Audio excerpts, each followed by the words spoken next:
बिस्मिल्लाहिर्रहमानिर्रहीम। अस्सलाम वालेकुम। शहर इक़्तिदार से मैं हूँ ईसा नकवी, मेरे साथ मौजूद हैं सदीक जान। मौजूदा हुकूमत जो कि कहती है कि हम बड़े तजर्बाकार हैं और इसी बुनियाद पर वो आए थे कि मसाइल को हल कर लेंगे, हर गुजरते दिन के साथ सूरत हाल बेकाबू हो रही है, इनके हाथ से निकल रही है मुआशी सूरत हाल आपके सामने। और अब ये बातें हो रही हैं कि मिफ्ता इस्माइल से जो काम लेना था ले लिया गया, टिश्यू पेपर की तरह इस्तेमाल कर लिया गया और अब एक नया चेहरा जो है वो शायद आने वाले चंद हफ्तों में आपको नज़र आएगा जो कि वजारत ख़जाना की बागडोर संभालेगा। मुमकिन तौर पर यह शख्स कौन हो सकता है, अब ये नया तजुर्बा कामयाब होगा या नहीं। और इस वक्त जो अखबारात में, आज के अखबारात में एक वारदात डाली गई है उसके ऊपर बात करेंगे और किस तरीके से इनके बड़े बड़े दावों के बावजूद मार्केट इनका एतबार करने के लिए तैयार नहीं है। सदीक जान साहब, आप कोई मुआशी माहिर नहीं है, लेकिन हम इसके पॉलिटिकल आस्पेक्ट के ऊपर, क्योंकि बहुत सारे मामलात जो हैं और इवन मेरे ख्याल में जो डॉलर का रेट और मार्केट है वो भी इस वक्त पॉलिटिकल इंस्टेबिलिटी, सियासी अदम इस्तेहकाम के साथ जुड़ी हुई है।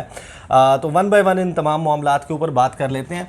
एक चीज़ मैं आपको आगाज़ में बता दूं, आप लोगों को भी बता दूं कि अब ये बताते हुए भी बड़ा अजीब सा लगता है कि डॉलर का रेट क्या है, क्योंकि ये वीडियो अपलोड होने तक हम रिकॉर्ड कर रहे हैं। आपको पता है कि 2 से 3 घंटे का प्रोसेस होता है।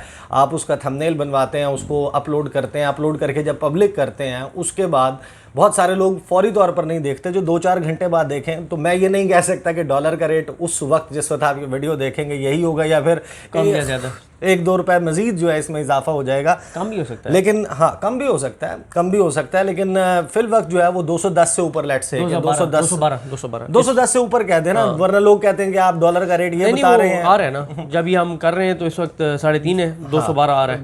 हाँ, 212 के करीब जो है वो। और फिर इंटर बैंक, आपको मालूम है कि रेट और ओपन मार्केट का रेट वो भी बड़ा फ़र्क होता है। सदीक जान साहब, तजुर्बे पे तजुर्बाकार जो हैं वो बड़े तजुर्बे कर रहे हैं। देखिए, पहली बात तो ये है कि इन पर ना आपको एतबार नहीं कर रहा, क्योंकि सब लोगों को पता है कि ये झूठ बोलते हैं, ये गलत बयानी करते हैं।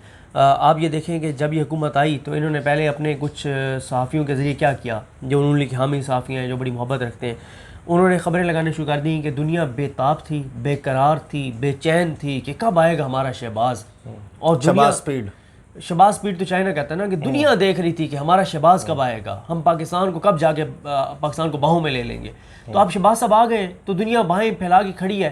शहबाज शरीफ को इतनी देर लगनी है जब तक जाके और शहबाज शरीफ उनकी बाहों में चले नहीं जाते, इतनी देर लगनी है। 3 खबरों में बताया गया कि 40 अरब डॉलर की सरमायाकारी पाकिस्तान में रही, 40 अरब डॉलर, मतलब और 8 अरब डॉलर सऊदी अरब से आ रहे हैं। ठीक है, सरमायाकारी के नाम में 8 अरब डॉलर इधर से आ रहे हैं, 30 अरब डॉलर चाइना से आ रहे हैं, यूएई और फलाना ढींगना, और ऐसे कि पता नहीं क्या हो गया है पाकिस्तान के अंदर ना, कि पूरी दुनिया भाग पड़ेगी पाकिस्तान की तरफ और फ्लाइटें रुक जाएंगी कि यार क्या हो गया, इतने बंदे आ गए और इस तरह के हिसाब किताब। तो ऐसा लग रहा था कि लोग पता नहीं कोई बाय रोड भी छतों पे बैठ के गाड़ियों पहने लग जाएंगे, ऐसा पता नहीं कोई पाकिस्तान में ऐसा काम हो गया, शहबाज शरीफ आ गए। ये अखबारात में माहौल, ना सिर्फ ये कि 1 रुपए की इन्वेस्टमेंट नहीं आई, बल्कि जो इन्वेस्टमेंट थी वो भी तेज़ी से निकलती जा रही है, पहली बात। दूसरी बात यह है कि फिर एक और भी अच्छी तब्दीली आई है। हमारे वो साफ़ी दोस्त जो इमरान खान के दौर में जब IMF के साथ टॉक्स हो रही होती थी तो आखिरी लम्हे तक, जब तक IMF का प्रेस रिलीज नहीं आ जाता था कि हमने पाकिस्तान को प्रोग्राम दे दिया है या हमारे मुज़ाकरात कामयाब हो गए, तब तक वो खबरें देते रहते थे, गया पाकिस्तान, गया, ख़त्म, बर्बाद, तबाह, नहीं होगी डील, नहीं मान रहा IMF, 2 फलान, आखिरी लम्हे तक ये कहते रहते थे। अच्छी तब्दीली ये आई है कि आज वो कह रहे नहीं तसल्ली रखे, सब ओके है, एक आध दिन में बहाल। और आज देखें ना जो वारदात इन्होंने डाली है, ये देखें ना, सारे अखबार भरे पड़े, IMF प्रोग्राम 1 आध दिन में बहाल, ये देखें IMF प्रोग्राम 1 आध दिन में बहाल। अच्छा, ये आप ये अंदाज़ा लगाएं कि अखबारात मुख्तलिफ हैं और सुर्खी का एक लफ्ज़ भी आगे पीछे नहीं हुआ। IMF प्रोग्राम 1 आध दिन में बहाल, IMF प्रोग्राम 1 आध दिन में बहाल। तो ये भी हो सकता है कि वो उनका जुमला भी इस तरह का था ना, लेकिन बार नहीं, लेकिन आप कुछ ना कुछ तो आप अखबार में बैठा हुआ मुदीर जो है, जो एडिटर है, उसका यही काम होता है, वो अपने मतलब तकरीबन इनोवेशन करता है। अखबारात में तकरीबन एक ही तरह की लाइन लगी हुई है। इसका बाद होना क्या चाहिए था? इसका बाद होना ये चाहिए था कि जैसे ही मार्केट को पता चला कि IMF का प्रोग्राम बहाल हो रहा है तो मार्केट तो स्टेबलाइज नजर आना, इम्पैक्ट आना चाहिए था उस पर। जिस तरह का कल से मीडिया को साथ मिला के जो वारदात डाली गई, पूरा एक हाइप क्रिएट की गई और बड़े बड़े मुआशी तजज़ियाकारों को बिठा के जनाब ये हो जाएगा वो हो जाएगा, होना क्या चाहिए था? आज तो पैनिक में आ जाते लोग जिन्होंने डॉलर खरीदा हुआ है, वो तो मार्केट में फेंकते बेचते कि वापस करो यार, रोल पड़ जाती, डॉलर ये ना हो कि 190 पे आ जाए, ठीक है। मसला ये है कि ये वो लोग हैं, और आज बड़ा ख़तरनाक ट्वीट किया हुआ है उन्होंने मुज़म्मिल असलम साहब ने। वो कहते हैं कि ये जो इन्होंने डील किया IMF के साथ, उसमें इन्होंने जो मुआहदा कि उसके बाद 230 पे इन्होंने डॉलर लेके जाना है, ठीक है।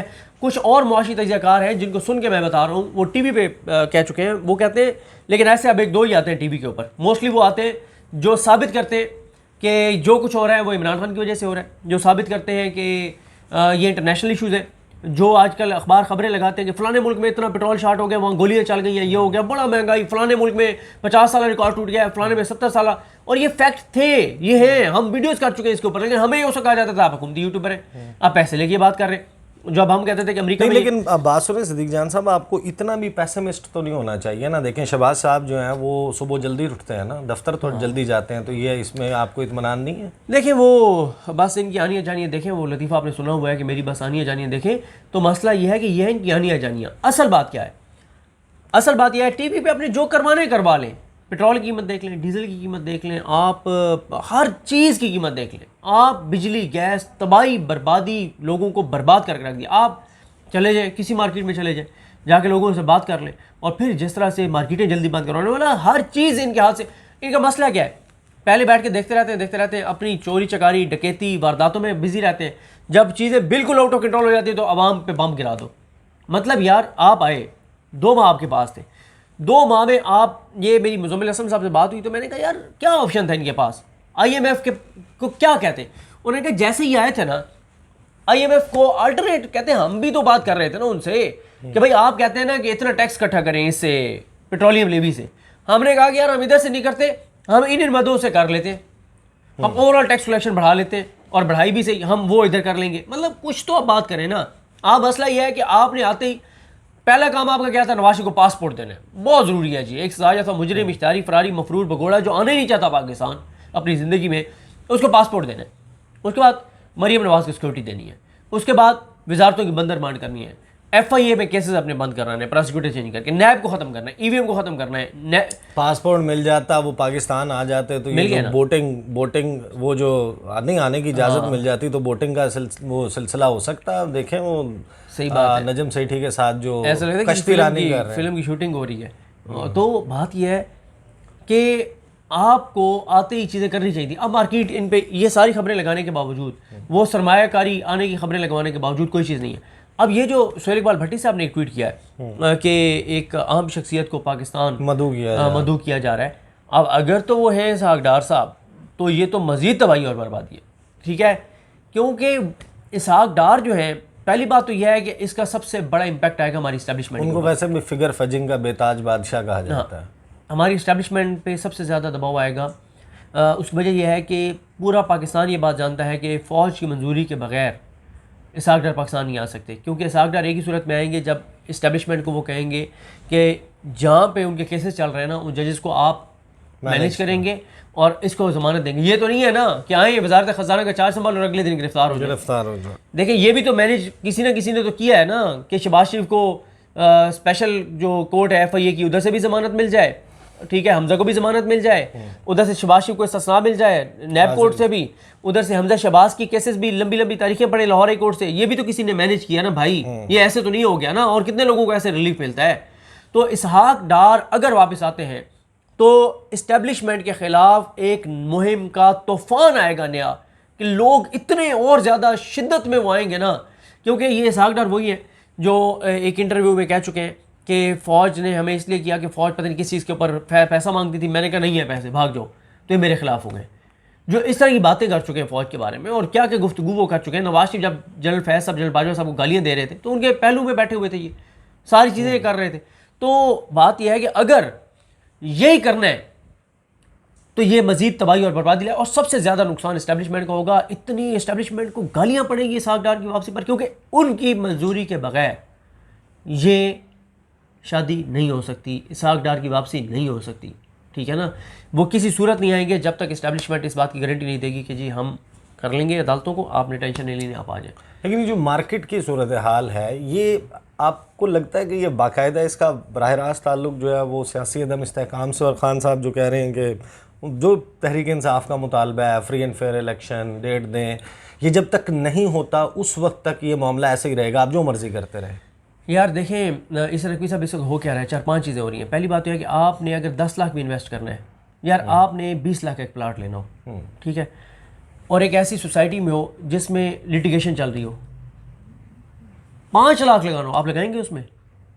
मसला होता है बंदा बड़ा देखभाल का भाई। यहाँ पर तो लोग एक आम खरीदते हुए उसको 6 दफ़ा पलटा के देखते हैं कि कहीं से दाग तो नहीं लगा हुआ, कहीं से गला हुआ तो नहीं है, ख़राब तो नहीं है। तो लिटिगेशन चल रही है, कोई मसले चल रहे हैं यहाँ पे, तो इन्होंने ऐसी खौफनाक बातें की हैं कि लोग तो बैंकों से पैसे निकलवा रहे हैं। लोग कह रहे हैं कि पता नहीं किसी वक्त पैसे साबित हो जाएंगे। रोशन डिजिटल अकाउंट में देखें। फिर एक और जो सबसे नेगेटिव चीज़ हुई है ना कि ओवरसीज़ पाकिस्तानियों ने जो है वो एक कंपेन चल रही है, क्योंकि मैं उससे मुत्तफिक नहीं हूँ एज ए पाकिस्तानी, कि वो कह रहे हैं कि बैंकिंग चैनल से पैसे मत भेजो या पैसे रोक लो 2-3 महीने के लिए। ये हमारे वोट इन्होंने रोक दिया ना, इन्होंने किया बड़ा जुल्म है। वो कह रहे हैं पैसे रोक लो। असल में पाकिस्तान में पैसे भेजने वाले 2 किस्म के लोग हैं ना। एक तो वो हैं जो गल्फ़ में इन ममालिक में नौकरी कर रहे हैं और नौकरी करके यहाँ पर अपना घर चला रहे हैं, और उन्होंने एक लगा बंधा बजट अपने घर में इस्तेमाल के लिए भेजना होता है। वो आता है, वो डायरेक्ट उनकी फैमिलीज़ के पास पहुंचता है और वो अपने रोज़मर्रा ज़िंदगी में इस्तेमाल कर लेते हैं। इसका इतना बड़ा इम्पैक्ट नहीं है। जो असल पैसा आकर मार्केट को बूस्ट करता है वो उन ओवरसीज़ पाकिस्तानीज़ का पैसा है जिनके पास पैसा इन अबंडेंस है। उनके पास वहाँ पर उनको लगता है कि या उनके जहन में होता है कि हमने अपने मुल्क को पे बैक करना है। वो कहते हैं हम सरमायाकारी करें, हम फ़लाँ जगह पर एक प्लॉट ख़रीद लें, ज़मीन में इन्वेस्ट कर दें, फ़लाँ हमारा रिश्तेदार या भाई या कज़न जो है वो यहाँ पर रहता है, उसके हालात ठीक नहीं है, उसने कारोबार के लिए मांगे हैं, चलो मेरे पास 5,000 पाउंड या 5,000 डॉलर पड़े हैं, ये मैं भिजवा देता हूँ, वो कारोबार करेगा। वो एक्चुअल पैसा है जो यहाँ पर आकर आपकी मईशत का पहिया घुमाता है। वो लोग उनके पास ऑप्शन है कि वो पैसे भेजें या ना भेजें। उसके पास ऑप्शन नहीं है जो मजदूरी कर रहा है वहाँ पर गल्फ़ में, जो बेचारा अपने पूरा महीना गुजार के यहाँ पर फैमिली चलाता है, उसने भेजना ही भेजना है, उस पर फ़र्क नहीं पड़ रहा मेरे ख़्याल में। और मेरे इसके हवाले से कुछ लोगों से बात भी हुई जो ओवरसीज़ हैं, जो इस हवाले से बड़ा काम करते थे, जानने वाले हैं हमारे यूरोप में, यूके में। वो ये कहते हैं कि हमारा इरादा था कि फ़लाँ जगह पर गवादर में उधर, अब वो जो पैसा आएगा मार्केट का पहिया घूमेगा, कोई कंस्ट्रक्शन में जा रहा है कि यहाँ पर प्लाजा बना दें, अब वो जब कंस्ट्रक्शन में आएगा रोज़गार का मौका पैदा होगा, आपकी मार्केट का पहिया सर्कुलेट करता है, चलता उससे। असल में मसला जो है बुनियादी तौर पर वहाँ आ रहा है। एक और मामला है, ज़ाहिर है कि अगर आप कहते हैं तो हम इसी में क्विकली कर लेते हैं। ये जो 24 घंटे की शर्त रख दी गई है कि उससे पहले आप बताएं अगर आपने 1 लाख की, वो भी बड़ा नहीं, वो इसी में बात कर लेते हैं। ये देखें ना कि ज़र मुबादला के ज़खायर में कमी, दरामद कुनंदान को $1 लाख के लिए स्टेट बैंक को 24 घंटे पहले आगाह करने का पाबंद बना दिया गया। ठीक है, अब इसमें उन्होंने ये किया है कि अगर कोई बाहर से कोई चीज़ मंगवाना चाहता है तो 24 घंटे पहले पहले जो बताया जाए, जो मैंने मीडिया पे कोई रिपोर्ट देखी कि पहले था कि आप $5 लाख तक भी आप भिजवा सकते थे फौरी तौर में। अब यह है कि उन्होंने कह दिया कि $1 लाख भी अगर आपको चाहिए, अगर आप इंपोर्ट कर रहे हैं कोई चीज़, तो आप 24 घंटे पहले बताएंगे। 24 घंटे जाहिर है इसका एक इम्पैक्ट आएगा और मार्केट जो है, यानी आप इन्वेस्टर को ये बता रहे हैं ना कि हालात यहाँ बहुत ख़राब है, $1 लाख भी मार्केट से निकालना आपके लिए आसान नहीं है, तो वो तो कहेगा भाई जल्दी जल्दी निकालो और कहीं शिफ्ट करो। बहरहाल जी, इस सूरत हाल कुछ यूँ है कि ज़ाहिर है कि अपनी अपनी सियासी जमातों को लोग जो हैं उनके वोटर्स सपोर्टर्स उनको सपोर्ट करते हैं। तहरीक इंसाफ वाले भी बड़े बददिल हो गए थे टुवर्ड्स द एंड। 8 मार्च से पहले जब तक ये तहरीक अदम एतमाद इमरान खान साहब के ख़िलाफ़ जमा नहीं करवाई गई, और बड़ी छलांगे मार रहे थे दूसरी साइड के जो हमायती और सपोर्टर्स हैं कि बस मियाँ आवेगा तो लग पता जावेगा। अब हुआ कुछ यूँ है, इस वक्त ग्राउंड रियलिटी इस मुल्क की ये है कि वो लोग जो ये कहते थे कि हमारे पास वो पॉलिसीज़ मौजूद हैं या हमारे पास वो तजुर्बा मौजूद है कि हम इस मुल्क के मसाइल का हल कर सकते हैं, वो हमें बताते हैं कि आप चाय की प्याली कम कर दें। वो हमें बताते हैं कि करप्शन करने के बावजूद भी मुल्क तरक्की कर सकते हैं, तो करप्शन को नॉर्मलाइज़ करें, कोई इतना बड़ा तूफ़ान नहीं होता। यानी बेसिकली उसके हवाले से आप दलाइल दे रहे हैं। ये सूरत हाल है जनाब शहर इक़्तिदार में। मुझे और सदीक जान को इजाज़त दीजिए, इंशाल्लाह अगली वीडियो में मुलाकात होगी। अल्लाह हाफ़िज़।